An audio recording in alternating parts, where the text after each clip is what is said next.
Pancasila jadi bukti pemersatu bangsa. Bawaslu Kabupaten Tegal perlu optimalkan kinerja. Komisi B dorong pengembangan Segoro Gunung jadi destinasi wisata. Capaian kerja BPRBK Kalasem tunjukkan tren positif. IPAL komunal jadi solusi sanitasi lingkungan di Banyu Urip. Jateng, apa kabar hari ini? Selama beberapa menit ke depan, Parlemen Inframe akan menemani Anda dengan rangkaian informasi kegiatan DPRD Provinsi Jawa Tengah bersama saya, Sri Lambang. Saya Cahya Ayu, dan inilah Parlemen Inframe selengkapnya.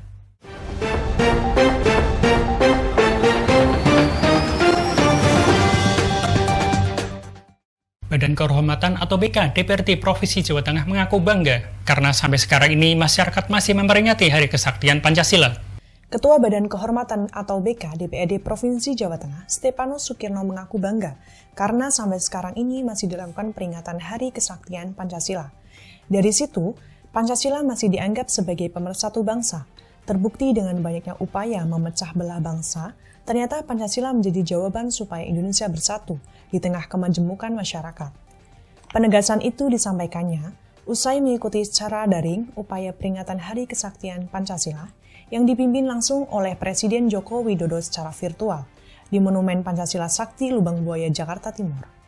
Pada kesempatan itu, Sukirno mewakili DPRD Provinsi Jawa Tengah untuk bersama Gubernur Ganjar Pranowo, Wagub Taj Yassin Maimun, Kapolda Irjen Ahmad Lutfi, dan beberapa pejabat Forkopimda di Gedung Gradika Bakti Praja, Komplek Kantor Gubernur, Jalan Pahlawan Nomor 9, Kota Semarang.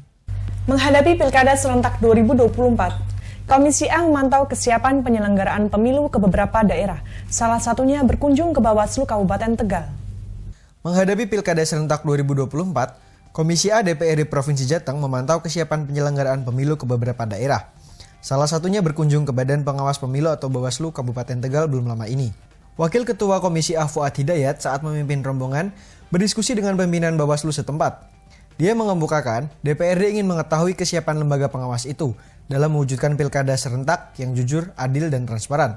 Ketua Bawaslu Iqbal Hidayat mengemukakan pada pilkada serentak 2024, pihaknya telah mengajukan anggaran pengawasan sebesar 22,8 miliar rupiah kepada Pemkab Tegal. Sementara, anggota Bawaslu Harpendi Dwi mengemukakan, sejauh ini yang masih menjadi kendala adalah masih kurangnya sarana dan prasarana yang dimiliki. Kantor Bawaslu pun ia menilai belum representatif dan kurangnya dukungan SDM. Menanggapi hal itu, anggota Komisi A Sucipto menegaskan, setiap kegiatan pasti ada tantangan dan hambatan. Dengan dilandasi niat yang baik dan usaha yang keras, tentunya tantangan dan hambatan itu bisa dilalui dengan lancar. Sementara, anggota Komisi A Denny Septivian lebih menekankan, Bawaslu dalam penyusunan anggaran harus benar-benar teliti dan jelas pengalokasiannya. Dengan demikian, tujuan kelancaran dalam Pilkada serentak 2024, terutama pada pengawasan nanti, dapat terlaksana dengan baik. Komisi B mendorong BUMDes mengoptimalkan desa wisata Segoro Gunung guna menjadi destinasi wisata di Kabupaten Karanganyar. Komisi B DPRD Provinsi Jawa Tengah mendorong BUMDes untuk mengoptimalkan pengelolaan sumber daya alam desa wisata Segoro Gunung guna menjadi destinasi wisata di Kabupaten Karanganyar. Untuk itu, peran BUMDes sebagai pengelola tempat dituntut bisa lebih profesional. Hal tersebut disampaikan Sumanto, Ketua Komisi B DPRD Provinsi Jawa Tengah saat meninjau lokasi baru-baru ini. Sebagai informasi, di Desa Segoro Gunung yang berada di Kecamatan Ngargoyoso saat ini berupaya membangun menjadi objek wisata. Berada di dataran tinggi, sejumlah spot dijual seperti tempat olahraga para layang dan wisata alam. Bahkan, sejumlah homestay pun sudah ada supaya wisatawan dapat menginap di desa itu. Melihat potensi itu, Sumanto mendorong pemerintah desa untuk menambah fasilitas, seperti toilet yang representatif sehingga dapat menambah kenyamanan wisatawan saat berkunjung dan merasakan keindahan alam di desa wisata Segoro Gunung. Menanggapi hal tersebut, Kepala Desa Segoro Gunung Tri Harjono mengatakan, saat ini pengembangan sektor pariwisata sudah mulai bergulir.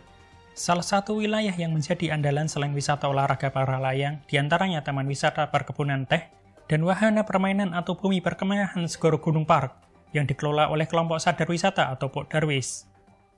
PT BPRBK Kalasem membukukan pendapatan menggembirakan karena sisi kinerja keuangan menunjukkan capaian positif. Komisi C DPRD Provinsi Jateng pun memberikan apresiasinya atas pencapaian kinerja Bank Plat Merah milik Pemprov Jateng itu. Ketua Komisi C Babang Haryanto mengemukakan, pada sisi kinerja keuangannya cukup bagus karena semua menunjukkan capaian positif. Terlebih lagi, BPRBK Kalasem mampu memberi kontribusi terhadap pendapatan asli daerah atau PAD. Terbukti, pada laporan keuangan tiap semester mengalami peningkatan dari tahun ke tahun. Bahkan, Dari sisi rasio keuangan juga dinyatakan sehat sesuai dengan indikator yang ditetapkan oleh Otoritas Jasa Keuangan.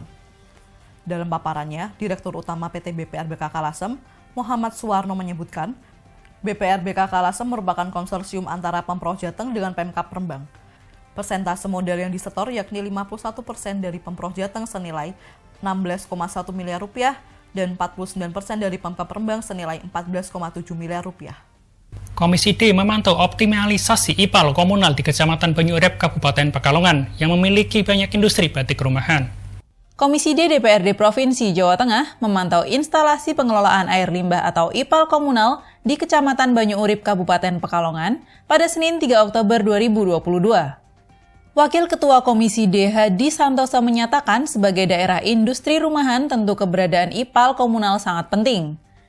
Dengan demikian, pembuangan limbah menjadi terkontrol dan tidak mencemari sungai di sekitar.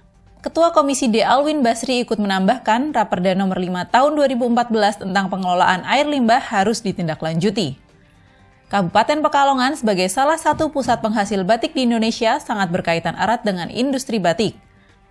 Dengan adanya kenaikan jumlah industri batik, pencemaran yang disebabkan air limbah industri batik dapat menyebabkan pencemaran pada perairan sungai. Di Pekalongan sendiri, pemerintah kabupaten telah menerbitkan Perda nomor 5 tahun 2014 tentang pengelolaan air limbah. Berdasarkan data dari Dinperkim dan LH Kabupaten Pekalongan, sampai saat ini pemerintah hanya memiliki 3 IPAL komunal yang sudah beroperasi, diantaranya IPAL Jenggot, Banyuurip, dan di Kauman.